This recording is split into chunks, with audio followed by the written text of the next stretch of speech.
बच्चों good morning. आज हम आपको कक्षा 7 में विषय नागरिक शास्त्र अध्याय 2 मौलिक अधिकार, कर्तव्य तथा नीति निर्देशक सिद्धांत, इसमें जो है आपको अतिलघु और लघु क्वेश्चन आपको लिखवा दिए गए हैं, दीर्घ में भी लिखवा दिए गए हैं। एक क्वेश्चन 6 मौलिक अधिकारों को समझाइए। और नेक्स्ट आपका है अगला क्वेश्चन सेकंड नंबर, शोषण के विरुद्ध अधिकार की व्याख्या कीजिए। प्रश्न नंबर 2,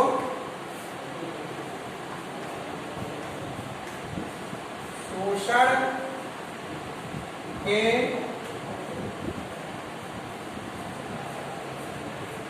विरुद्ध अधिकार की व्याख्या कीजिए।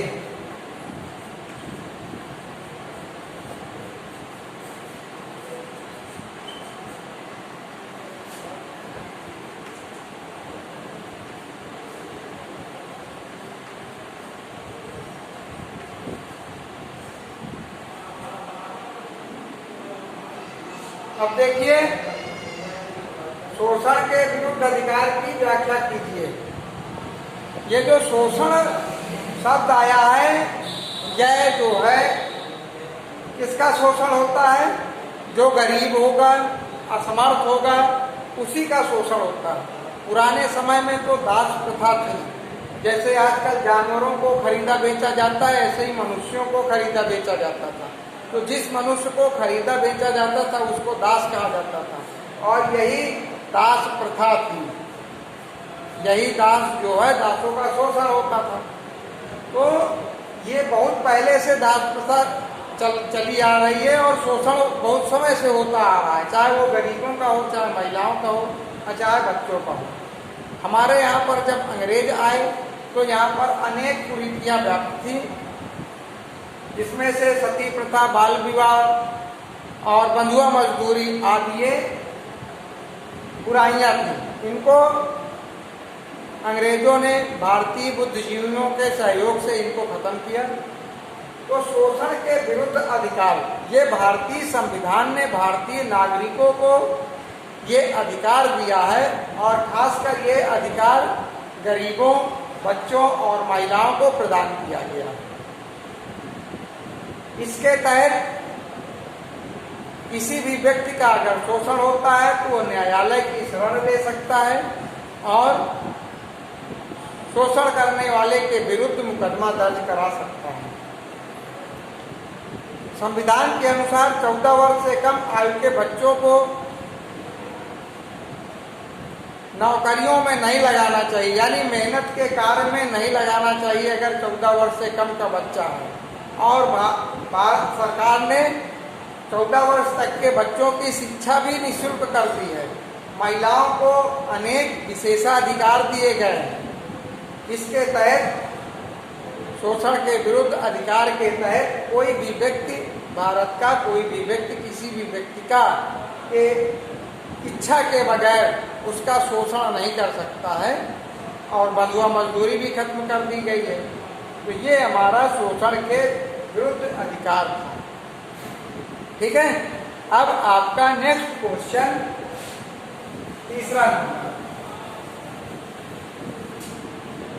तीसरा नंबर है आपका, भारतीय नागरिकों के सांस्कृतिक एवं शैक्षणिक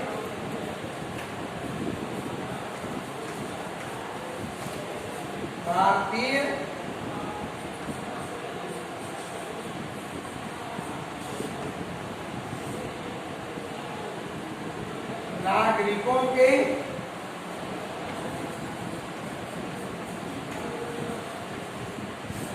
सांस्कृतिक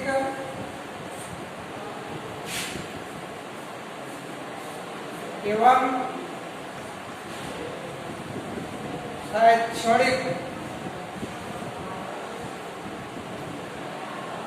शैक्षणिक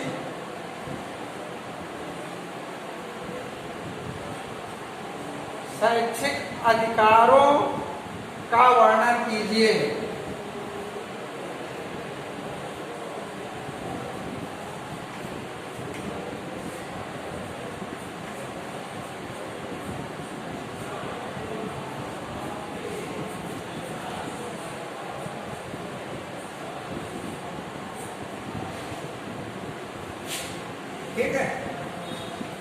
ये भी हमारा एक मौलिक अधिकार है। भारतीय संविधान ने जो हमको 6 मौलिक अधिकार दिए हैं, उनमें से ये भी एक मौलिक अधिकार है।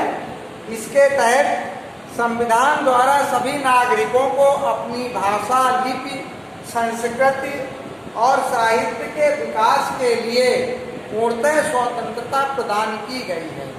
यानी कि प्रत्येक व्यक्ति भारत का जो नागरिक है वह अपनी भाषा, अपनी लिपि, अपनी साहित्य और अपना संस्कृति, इसके लिए पूर्ण रूप से स्वतंत्र है। वो भारत के किसी भी कोने में जाकर अपनी भाषा, अपना साहित्य का प्रचार प्रसार कर सकता है और उसको बढ़ाने के लिए पाठशालाएं, स्कूल आदि की स्थापना भी कर सकता है।